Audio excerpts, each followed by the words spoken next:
बहुत बहुत मैं निंदा करता हूँ।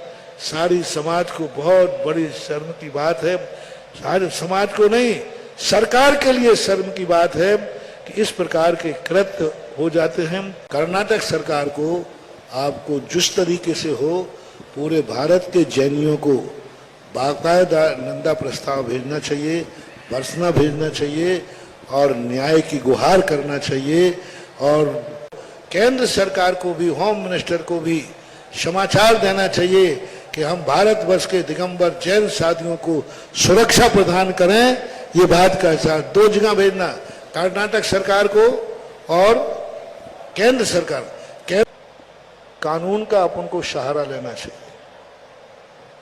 हमें जहां साधु संत विहार करते हैं, साधु संत जहां रुकते हैं, सरकार ने कानून बनाया हुआ है कि दिगंबर जैन साधुओं के विहार के लिए पुलिस की व्यवस्था रहेगी। साधु जहां रुकते हैं वहां पुलिस की व्यवस्था है, आप लोग उसका उपयोग नहीं करते। आप लोग थाने में सूचना नहीं देते। थाने में आप सूचना दे दीजिए कि महाराज का विहार हो रहा है, वहां पर हमारे लिए सुरक्षा चाहिए।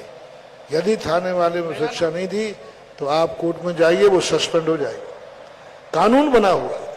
साधु जहां रुकते हैं व्यवस्था होती है, तो आप साधुओं के लिए भी रुकने की व्यवस्था के लिए आप कहिए, बराबर वे पुलिस की ड्यूटी देंगे और आपकी सुरक्षा करेंगे। शहरों में आप रहते, आप लोग लेना नहीं चाहते, आप लोग लेते नहीं हैं उनकी व्यवस्था। दूसरी बात है, साधु को भी मर्यादा में रहना जरूरी है। एक एक स्थान पर हमारे महावीर स्वामी कितने अच्छे थे। महावीर स्वामी ने कितना बड़ा स्थान बनाया था कि तुम मर्यादा को लेकर अधिक समय एक स्थान पर रुकोगे तो राग और द्वेष दोनों होंगे। तो या तो राग बढ़ेगा या द्वेष बढ़ेगा, बढ़ेगा ही बढ़ेगा।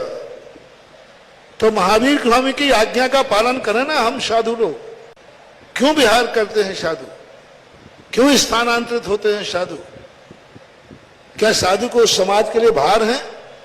क्या साधु के लिए कोई आहार पानी नहीं करा सकता है? सवाल इसका नहीं है।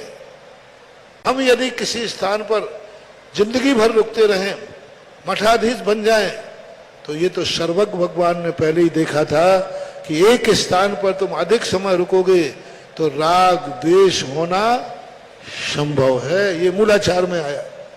तो हमें भी अपन को, हम तो सारे साधुओं से यही कहेंगे, जो कार्य हुआ वो निंदनीय है, निकृष्ट है।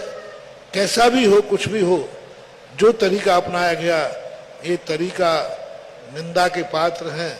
सरकार को, समाज को, सबको सोचना चाहिए। ये तो एक पक्ष हुआ। दूसरा पक्ष है, इन घटनाओं से भारत के सारे साधुओं को, दिगंबर साधुओं को सबक लेना चाहिए कि हम एक स्थान पर अधिक समय तक नहीं रुके। अभी जो कृत्य हुआ उसकी मैं निंदा करता हूं, उसकी भर्त्सना करता हूं, उसका पूरे भारतवर्ष के समाज को निंदा करना चाहिए और सरकार को लेकर के हिलाना चाहिए, करना चाहिए, सब करना चाहिए। लेकिन हम साधुओं को क्या शिक्षा लें ऐसे से? वो तो हुआ आंदोलन, वो तो हुआ आपका काम। अब हम साधुओं को किसी दुर्घटना से शिक्षा लेना चाहिए। अपने यहाँ एक आता, हम सारे साधु क्या शिक्षा लें? संसार के सारे दिगंबर साधुओं से मेरा कहना है, इस घटना को लेकर सारे साधु समाज नियम ले ले, हम एक स्थान पर अधिक समय नहीं रुकेंगे। 6 महीने 5 महीने जो समथिंग स्थान परिवर्तित करना चाहिए। समाज से मेरा कहना है, तुम भी शिक्षा लो, दिगंबर जैन साधु को अधिक समय तक एक स्थान पर मत रुकने दो।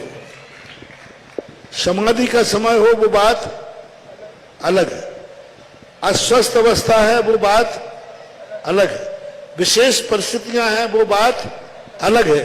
क्योंकि विपत्ति काले मर्यादा नास्ति, ये आपातकाल है। सामान्य रूप से यंग हैं साधु, अच्छे साधु हैं, विहार कर सकते हैं। तो समाज को भी मेरा बहुत अच्छा प्रश्न आया है, तो कह रहा हूं समाज से भी मेरा कहना है, यदि साधु कहे कि मैं जिंदगी भर आगरा में रुक सकता हूं, साल भर आगरा में रुक सकता हूं, तो कृपया करके मैं दूसरों की नहीं कह रहा हूं। यदि मेरा मन ऐसा कभी हो जाए, पहली बात तो होगा ही नहीं, चिंता मत करना, क्योंकि मेरी तो सारी डायरी गुरुजी के पास है, वो रुकने ही नहीं देंगे। मान लो खुदा ना खास्ता 1-8% में मेरा मन हो जाए कि मैं 1 साल तक आगरा में रुकूंगा, तो आगरा वालों से मेरा कहना है, अभी तक तुमने आगवानी का श्रीफल चढ़ाया है, फिर मुझे बिहार का श्रीफल चढ़ा देना, मैं तुमसे बहुत खुश रहूंगा। बिहार का करा देना श्रीफल, मैं बहुत अच्छा मानूंगा, मुझे गर्व होगा कि मैं ऐसे श्रावकों का गुरु हूं जहां बिहार का भी श्रीफल चढ़ता है। तो आप बिहार का श्रीफल, क्योंकि आगम की आज्ञा नहीं है। आप लोगों से भी मेरा निवेदन है कि महाराज दिगंबर जैन महाराजों को मठाधीश मत बनने दो। इनको चलते फिरते नजर आएंगे तो ना राग होगा और ना देश होगा। ये पक्ष श्रावकों को, ये पक्ष हम मुनियों को, सबको शिक्षा लेना चाहिए। और जो मठाधीश साधु बने हैं उनको तुरंत चतुर्मास के बाद स्थानों से बिहार कर देना चाहिए।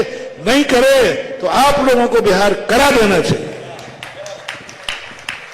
श्रीफल चढ़ा के करा देंगे। महाराज पधारो, बिहार करिए, फिर ठीक है, घूमते घामते फिर से आ जाना, आ जाए तो फिर आ जाते हैं, लेकिन मत रोको। देखो अपन को भी शिक्षा देना है, अपन भी सोचना है।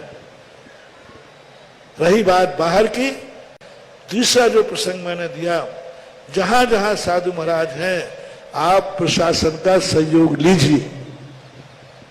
आप सरकार को वहां के थाने कोतवाली में एप्लीकेशन दीजिए, वो आपको सुरक्षा व्यवस्था देंगे, दे रहे हैं। और मैंने पूरे पुलिस ऑफिसरों से चर्चा की, उन्होंने कहा आप व्यवस्था मांगिए, सूचना तो देवे, आपकी समाज की सूचना नहीं देते। हमारा ड्यूटी है कि आप यहां से बिहार करें, दूसरे स्थान पर जाएंगे, हम आपको पहुंचाएंगे, हम आपके आगे पीछे चलेंगे, लेकिन सूचना देना अपना। अभी ये बताओ, जिसने किसी बिहार में साधु में थाने में सूचना नहीं दी हो और वहां से पुलिस वाला नहीं आया हो, अभी रास्ते में मैंने देखा जहां सूचना मिली, लोग गाड़ी लेके आगे चल रहे, पुलिस।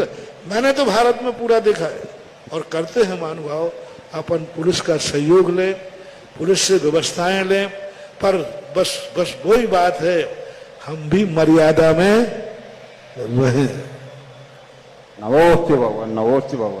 कर्नाटक में जो भी हुआ उसकी घोर भर्त्सना हम यहाँ पर करते हैं, और संपूर्ण भारत की समाज से अनुरोध करते हैं, आगरा समेत सभी लोग इसके लिए अपना विरोध और निंदा प्रस्ताव राष्ट्रपति और कर्नाटक के मुख्यमंत्री को अवश्य देवें, और जैसा भी आदेश ऊपर से आए वो करें।